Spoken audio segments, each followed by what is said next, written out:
आमेर विधानसभा में इस बार भाजपा के सतीश पूनिया और कांग्रेस पार्टी के प्रशांत शर्मा के बीच फिर मुकाबला है। प्रशांत शर्मा पूर्व में भी सतीश पूनिया के सामने चुनाव लड़ चुके हैं।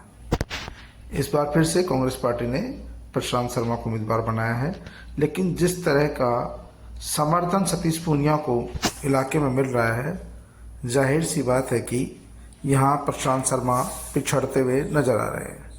दरअसल प्रदेश अध्यक्ष रहते हुए सतीश पूनिया की पूरे राजस्थान में एक अलग से पहचान बनी है और वर्तमान में उपनेता प्रतिपक्ष भी है। ऐसे में लोगों को लगता है कि यदि सतीश पूनिया यहाँ से चुनाव जीतकर जाएंगे तो निश्चित तौर पर वो कैबिनेट मंत्री तो बनेंगे ही। इलाके के लोगों को दूसरी संभावनाएं इस बात की भी है, यदि कहीं जाट को मुख्यमंत्री बनाने की बात चली तो सतीश पूनिया इसमें भी आगे रहेंगे। इसलिए उन्हें सभी 36 कौमों का साथ मिल रहा है और जहां भी वो प्रचार के लिए जा रहे हैं, इसी तरह से उनका स्वागत हो रहा है। लोगों का कहना है कि इस बार आमेर की जनता सतीश पूनिया के साथ इस क्षेत्र को विकसित और शिक्षित क्षेत्र बनाऊंगा। आप सब लोग इतनी बड़ी संख्या में आशीर्वाद देने के लिए आए, मुझे लगता है कि आमेर में भारतीय जनता पार्टी की फतह निश्चित रूप से होगी। भारतीय जनता पार्टी की सरकार आएगी और वो सरकार मेरी अकेले की नहीं होगी, किसानों की होगी, नौजवानों की होगी और उस सरकार में आमेर की दमदार भागीदारी होगी। भारतीय जनता पार्टी के प्रदेश अध्यक्ष रहते हुए भी सतीश पूनिया ने इलाके में विकास कार्यों में कोई कसर नहीं छोड़ी। वे लगातार इलाके में सक्रिय रहे और इलाके की छोटी छोटी समस्याओं का समाधान किया।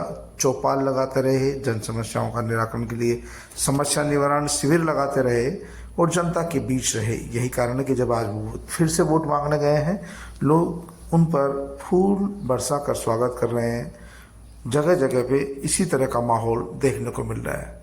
सतीश पूनिया भी लोगों को कहते हैं कि जो विकास कार्य अधूरे रह गए हैं उन्हें पूरा करने के लिए वो इस कार्यकाल में मेहनत करेंगे और पीने की पानी की समस्या का समाधान कराएंगे। इलाके की जो भी समस्याएं हैं उनको दूर करने की कोशिश करेंगे।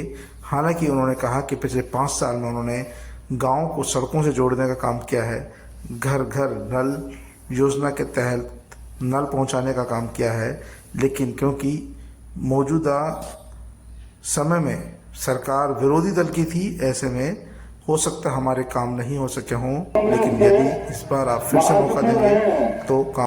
अभी नामांकन किया था टिकट की उम्मीद के साथ और आज ये जुड़े हुए थे आमेर में अपने क्षेत्र में लोगों से राजनीतिक और सामाजिक रूप से।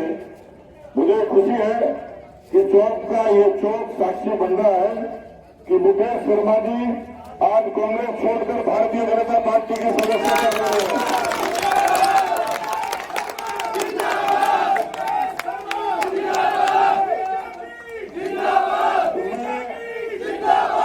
मैं आप सब लोगों की साक्षी में आप सबकी इजाजत से आप कहें तो हमारे इस विशाल परिवार में मुकेश जी का आप सबकी तरफ से अभिनंदन कर दो। सब तैयार तो जोरदार तालियों से मुकेश जी का स्वागत करो।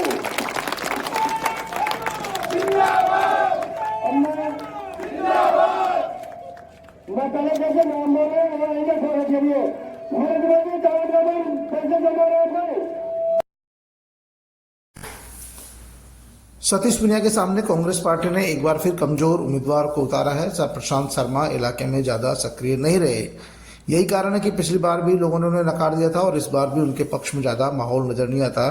कई कांग्रेस के कार्यकर्ता भी पार्टी छोड़कर भारतीय जनता पार्टी में शामिल हो रहे हैं और भारतीय जनता पार्टी का दामन थाम रहे हैं। Satish Poonia door to door जनसंपर्क करने में पीछा नहीं छोड़ रहे, कसर नहीं छोड़ रहे, लगातार इलाके में जा रहे हैं और घर घर संपर्क साध रहे हैं। पिछले 5 सालों में भी उन्होंने कभी भी ऐसा दिन नहीं छोड़ा जब वो जयपुर में हों, आमेर में हों और आमेर नहीं गए हों। यदि पार्टी के कार्यक्रमों में बाहर रहे हों तो अलग बात है, वरना तो आमेर में रोजाना जनता दरबार लगाकर लोगों की समस्याओं का समाधान किया है।